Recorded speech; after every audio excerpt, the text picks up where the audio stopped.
Sasagarin na nina Kyle Echari at Tony Pangilinan ang pagkikipagsagupaan para sa pinakamalaki nilang laban na mas maaksyon na uling 3 linggo ng kapamilya teleseryeng Roja. Sa kabila ng personal na alitan, malalagay naman sa alanganin ang buhay ni Liam dahil harap-harapan siyang babarilin ni Emil para makabit na nito ang matagal na niyang inaasam na pagiganti laban sa pamilya Roja.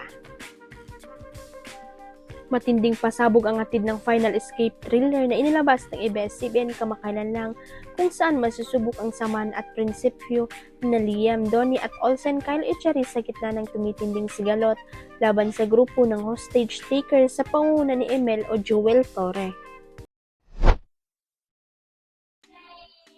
Proud na ibinandera ng celebrity couple na sina Gabby Garcia at Khalil Ramos ang kanilang pagmamahalan.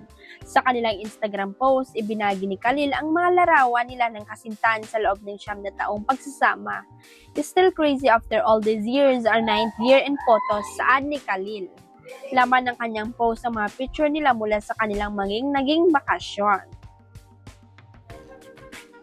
At para mas maging memorable ang kanilang ika-9th anniversary, nagkaroon sina Khalil at Gabby ng simpleng dinner bilang selebrasyon kung saan sinubuan nilang kumain ng palaka. 2026 Week 7 caption ni Khalil sa post na kuha mula sa restaurant.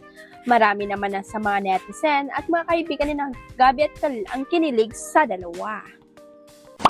Huwag kalimutang i-click ang subscribe button at i-ring ang notification bell para sa latest chika updates.